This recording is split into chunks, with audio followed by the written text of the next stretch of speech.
Hello बच्चों, मैं संजीव कुमार आपका स्वागत करता हूं आपके अपने चैनल IYC क्लासेस में। तो हम लोग पढ़ रहे थे अध्याय 4। तो चलिए शुरू करते हैं। तो इस क्लास में हम लोग देखेंगे व्यावसायिक वानिकी की शुरुआत। पिछले खंड में हमने देखा कि जहाज और रेल की पटरियां बिछाने के लिए अंग्रेजों को जंगलों की जरूरत थी। अंग्रेजों को इस बात की चिंता थी कि स्थानीय लोगों द्वारा जंगलों का उपयोग व व्यापारियों द्वारा पेड़ों का अंधाधुंध कटाई से जंगल नष्ट हो जाएंगे। इसलिए उन्होंने डाइट्रिच ब्रैंडिस नामक जर्मन विशेषज्ञ को इस विषय पर मशविरे के लिए बुलाया और उसे देश का पहला वन महानिदेशक नियुक्त किया गया। ब्रैंडिस ने महसूस किया कि लोगों को संरक्षण विज्ञान में प्रशिक्षित करना और जंगलों के प्रबंधन के लिए एक व्यवस्थित तंत्र विकसित करना होगा। इसके लिए कानूनी मंजूरी की जरूरत पड़ेगी। वन संपदा के उपयोग संबंधी नियम तय करने पड़ेंगे। पेड़ों की कटाई और पशुओं को चराने जैसी गतिविधियों पर पाबंदी लगाकर ही जंगलों को लकड़ी उत्पादन के लिए आरक्षित किया जा सकेगा। इस तंत्र की अवमानना करके पेड़ काटने वाले किसी भी व्यक्ति को सजा का भागी बनना होगा। इस तरह ब्रैंडिस ने 1864 में भारतीय वन सेवा की स्थापना की और 1865 के भारतीय वन अधिनियम को सूत्रबद्ध करने में सहयोग दिया। इंपीरियल फॉरेस्ट रिसर्च इंस्टीट्यूट की स्थापना 1906 में देहरादून में हुई। यहाँ जिस पद्धति की शिक्षा दी जाती थी उसे वैज्ञानिक वानिकी साइंटिफिक फॉरेस्ट्री कहा गया। लेकिन आज पारिस्थितिकी विशेषज्ञों सहित ज़्यादातर लोग मानते हैं कि यह पद्धति कतई वैज्ञानिक नहीं है। वैज्ञानिक वानिकी के नाम पर विविध प्रजाति वाले प्राकृतिक वनों को काट डाला गया। इनकी जगह सीधी पंक्ति में एक ही किस्म के पेड़ लगा दिए गए। इसे बागान कहा जाता है। वन विभाग के अधिकारियों ने जंगलों का सर्वेक्षण किया, विभिन्न किस्म के पेड़ों वाले क्षेत्र की नाप जोख की और वन प्रबंधन के लिए योजनाएं बनाईं। उन्होंने यह भी तय किया कि बागान का कितना क्षेत्र प्रति वर्ष काटा जाएगा। कटाई के बाद खाली जमीन पर पुनः पेड़ लगाए जाने थे ताकि कुछ ही वर्षों में यह क्षेत्र पुनः कटाई के लिए तैयार हो जाए। 1865 में वन अधिनियम के लागू होने के बाद इसमें 2 बार संशोधन किए गए, पहले 1878 में और फिर 1927 में। 1878 वाले अधिनियम में जंगलों को 3 श्रेणियों में बांटा गया: आरक्षित, सुरक्षित व ग्रामीण। सबसे अच्छे जंगलों को आरक्षित वन कहा गया।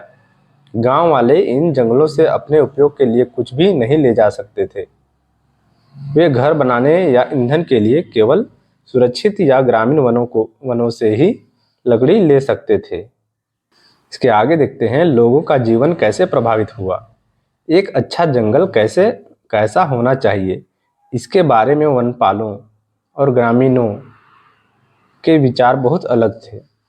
जहां एक तरफ ग्रामीण अपनी अलग अलग जरूरतों जैसे ईंधन, चारे व पत्तों की पूर्ति के लिए वन में विभिन्न प्रजातियों का मेल चाहते थे, वहीं वन विभाग को ऐसे पेड़ों की जरूरत थी जो जहाजों और रेलवे के लिए इमारती लकड़ी मुहैया करा सके।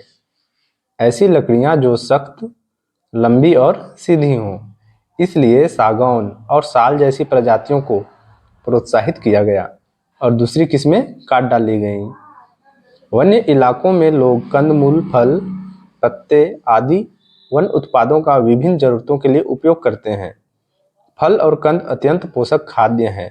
विशेषकर मानसून के दौरान जब फसल कटकर घर ना आई हो, दवाओं के लिए जड़ी बूटियों का इस्तेमाल होता है।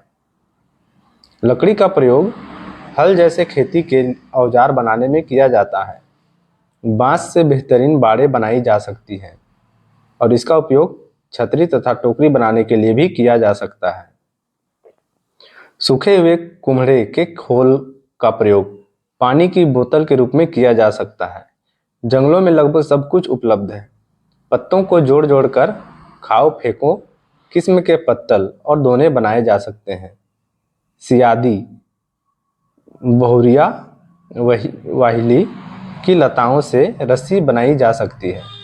सेमूर सूती रेशम की कांटेदार छाल पर सब्जियां छीली जा सकती हैं। महुए के पेड़ से खाना पकाने और रोशनी के लिए तेल निकाला जा सकता है।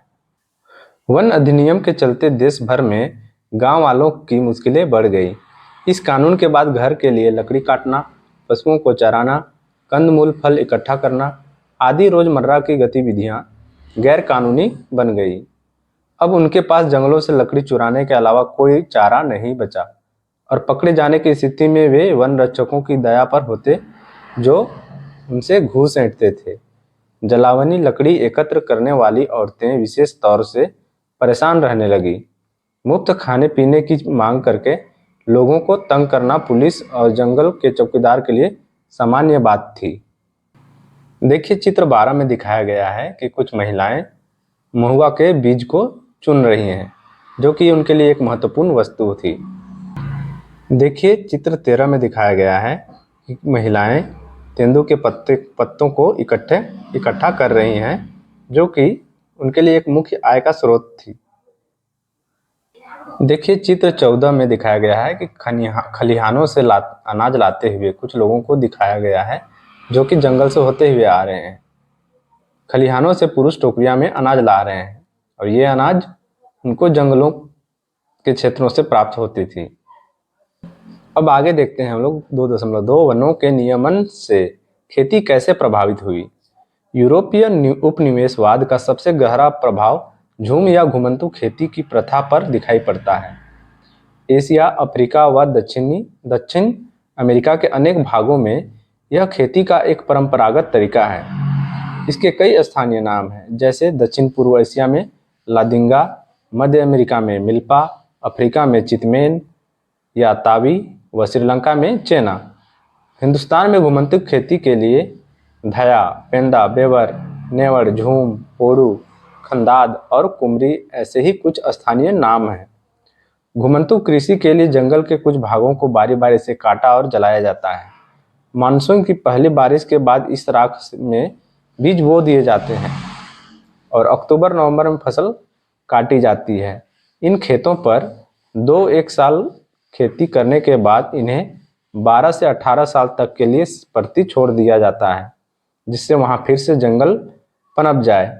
इन भूखंडों में मिश्रित फसलें उगाई जाती हैं, जैसे मध्य भारत और अफ्रीका में ज्वार बाजरा, ब्राजील में कसावा और लैटिन अमेरिका के अन्य भागों में मक्का व फलियां।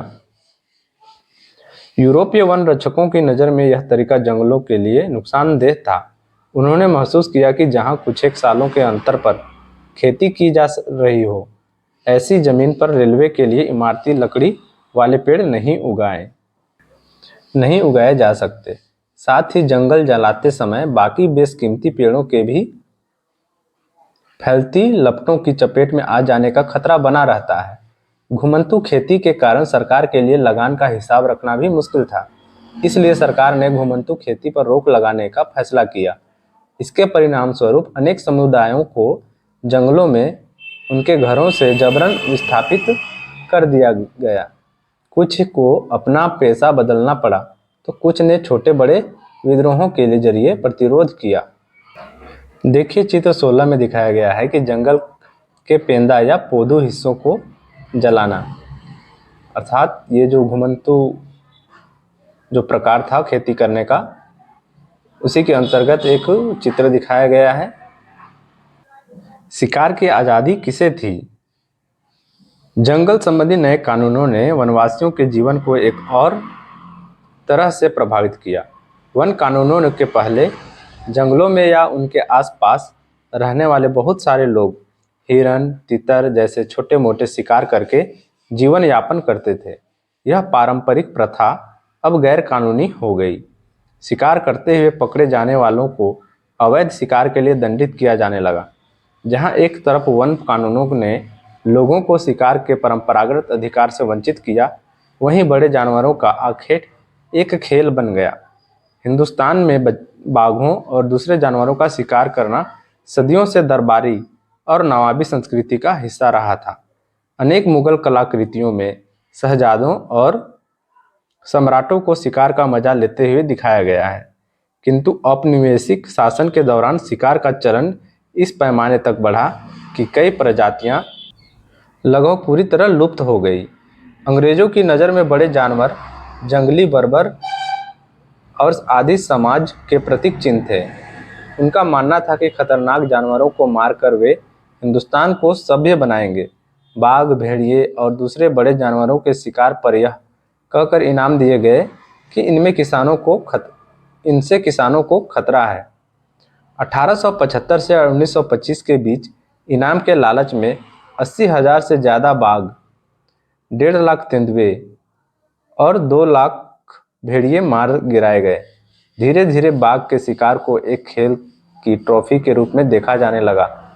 अकेले जॉर्ज यूल नामक अंग्रेज अफसर ने 400 बाघों को मारा था। प्रारंभ में जंगल के कुछ इलाके शिकार के लिए ही आरक्षित थे। काफी समय बाद पर्यावरणविदों और संरक्षणवादियों ने आवाज उठाई कि जानवरों की इन सारी प्रजातियों की सुरक्षा होनी चाहिए, ना कि इनको मारा जाना चाहिए। देखिए, इसी का उदाहरण पेश करता हुआ चित्र 18 में दिखाया गया है। नेपाल में शिकार के बाद लॉर्ड रीडिंग। आगे है नए व्यापार, नए रोजगार और नई सेवाएं। जंगलों पर वन विभाग का नियंत्रण स्थापित हो जाने से लोगों को कई तरह के नुकसान हुए, लेकिन कुछ लोगों को व्यापार के नए अवसरों का लाभ भी मिला। कई समुदाय अपने परंपरागत पेशे छोड़कर वन उत्पादों का व्यापार करने लगे। महज हिंदुस्तान ही नहीं बल्कि दुनिया भर में कुछ ऐसा ही नज़ारा दिखता है।